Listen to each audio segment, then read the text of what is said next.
Today we're going to do the Power to Change program and explore ways we can reduce energy consumption and fight climate change. So we're going to start off doing examples of excellence and talk about how some of the people in Hamilton are making eco-friendly choices.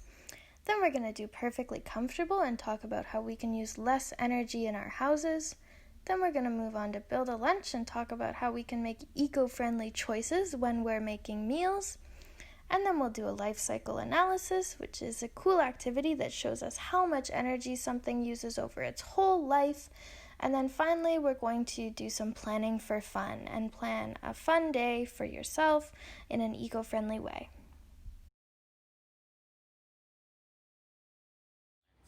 So people in our community are doing all sorts of incredible things to conserve energy and to tackle climate change. So there are people from charities to faith organizations to not-for-profits to businesses to the city government, and they're all doing really incredible things to help tackle climate change. So what I want you to do today is to look up some of the projects I'm going to go over and make a little presentation about them to present to your parents or a sibling or whoever's at home. So what I want you to include in this is what the project is, who's doing the project, how the project works, what kind of energy it conserves, and where in Hamilton it is. Our first example of excellence is the Indwell Parkdale Landing Building. So this apartment building was built with technology to conserve the amount of energy needed to heat and cool it. It was built to passive house standards. This means less greenhouse gas emissions. Next up, we have the HSR. The HSR is the City of Hamilton's transit system, so right now that's just buses.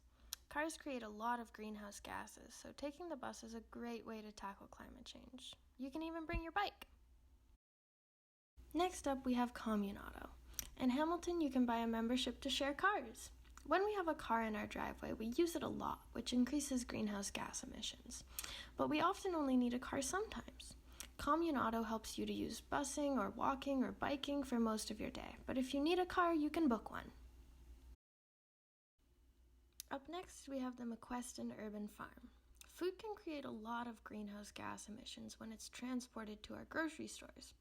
At McQueston Urban Farm, food is grown right in Hamilton. Neighbors can walk over to pick or buy fresh food. That means zero greenhouse gas emissions from transport.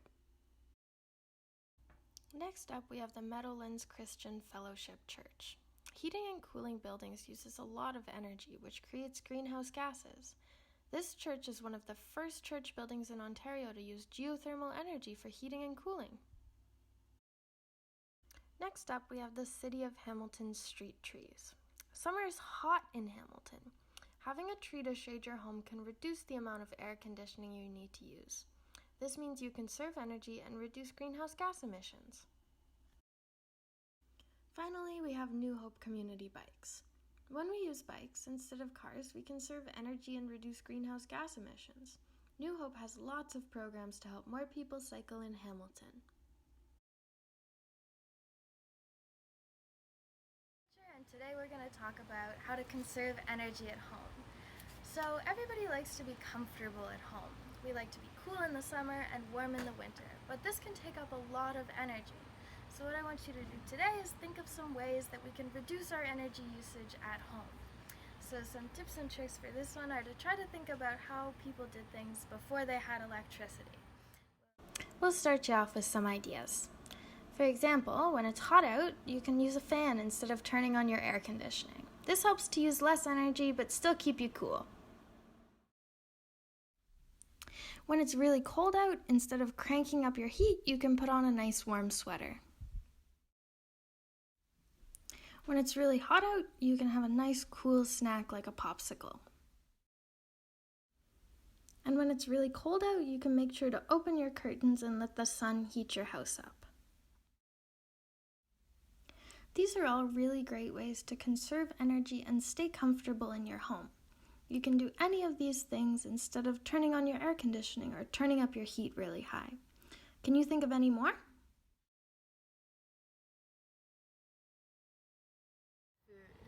So when we think about how the food we eat uses energy, we have to think about a couple different things.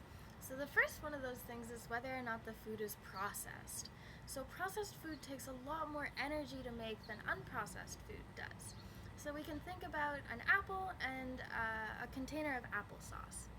So the apple gets grown probably pretty close to here, and then it comes right to me and I eat it and I compost the core. But if I eat applesauce, first the apple has to go to the factory, and then it has to get processed in the factory, and then it has to get packaged and sent to me, and then I have to eat it and throw it away. So lots of the time, if we're looking at conserving energy in terms of the food we eat, we can eat less processed foods, and it conserves a lot of energy. The other thing we can do is eat plant-based foods. So it takes a lot of energy to raise animals and to make animal products, so like meat and cheese and dairy. But when we eat vegetables and fruits, it takes a lot less energy. The other thing that we can do is eat local. So that means our food doesn't have to travel as far to get to us. And all these things are very important to conserve energy, and this is really important in our fight against climate change. To get some practice, we're going to do a little game called This or That. We're going to look at 2 food options, and you have to choose the more eco-friendly one. First up, we have a banana and an apple. If you guessed apple, you were right. An apple is the more eco-friendly option because it grows closer to home. Next up, we're going to choose between a peanut butter sandwich or a grilled cheese. A peanut butter sandwich is the answer. Cheese is an animal product, so it takes a lot more energy to make. Finally, we're going to choose between a can of soda and a glass of water. The glass of water is the more eco-friendly option. It's less processed, and you can have it in a reusable container.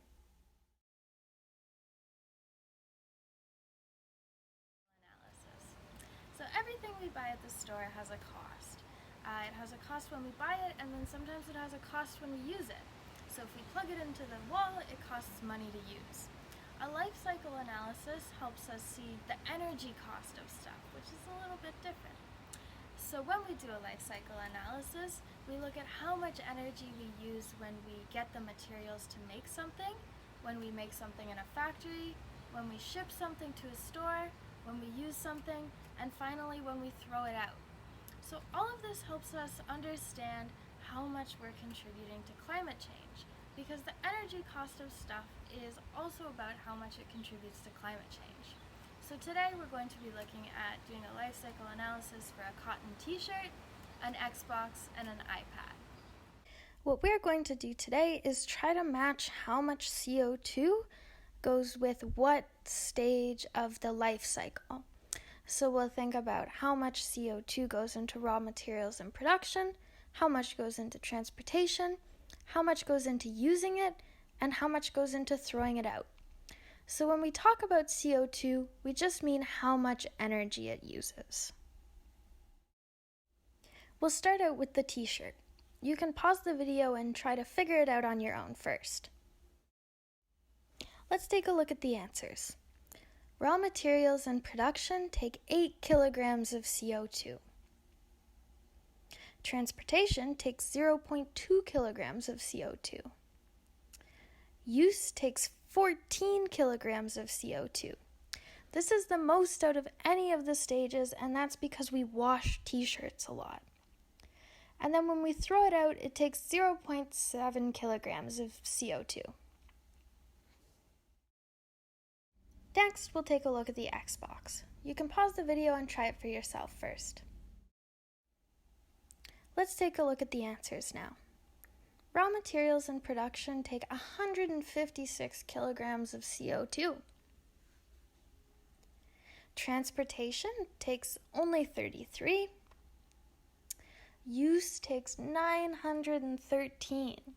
So that's because it has to be plugged in and run off power every time you use the Xbox. And then disposal takes 11 kilograms of CO2. Finally, let's take a look at the iPad. Just like with the others, you can pause the video and try it for yourself first. Now let's take a look at the answers. Raw materials and production take 80 kilograms of CO2.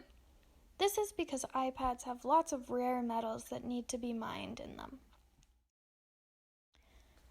Transportation only takes 4 kilograms of CO2. Use takes 13 kilograms of CO2. And disposal only takes 1 kilogram of CO2. When we buy less stuff, it helps to conserve energy, which helps to fight climate change.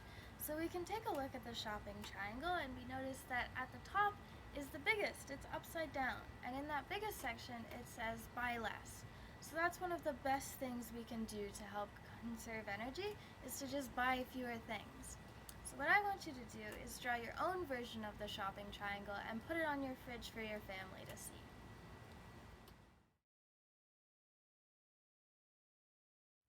We use energy every day for all types of activities. To help conserve energy, we need to get in the habit of noticing when we're using energy and when we could choose to use less. The less energy we use, the less greenhouse gas we create. Imagine you're in charge of planning a day of activities for you or for you and a sibling. I want you to use the chart that's coming up in the video to help you plan your activities. Your goal is to have fun, but to use the least amount of energy possible. You start the activity with 10 tokens of energy. Each time you choose an activity, you turn in the amount of tokens required. You can choose any of the activities you like, but you have a maximum of 10 energy tokens to spend. Bonus points if you don't spend them all. Remember that energy includes electricity at home, gas used in cars, food choices, and the energy used to make the stuff we buy. Please make choices that you can actually do. Once you've made your choices on the chart, I want you to draw a picture of what your hangout is going to look like. First, we're going to pick where we want to go. So we can stay at home, and that uses 1 energy token, or we can go to the park, and that takes 0 energy tokens. Next, we're going to pick how to get there. If you chose home, you don't really need to do this one, but if you're going to the park, you have to decide whether you want to walk, which is 0 tokens, bike, which is 1 token, or drive, which is 6 tokens. Next, we're going to pick what we want to do. So we can watch a movie, which is 3 tokens, do sports at home or at the park, which is 1 token. We can play electronic games like an Xbox or a Wii or something, and that's 5 tokens. Or we can do board games or cards, and that's 1 token. And then finally, we're going to pick what we want to eat. So we can order fast food, and that's going to be 6 tokens, delivery, which is going to be 7 tokens, or we could have a snack at home. So if you choose chips, that's 4 tokens, and if you choose veggies, that's 2 tokens. Take a minute to tally it up and see what score you got. Did you stay under 10? Did you go over 10? Are there ways that you could make your score lower and use even less energy?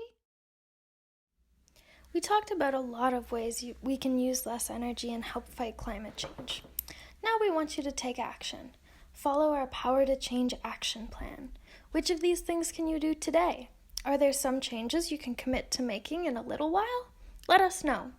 You can find this list of actions and take pledge on our website, which is on the slide. Thanks for learning with us.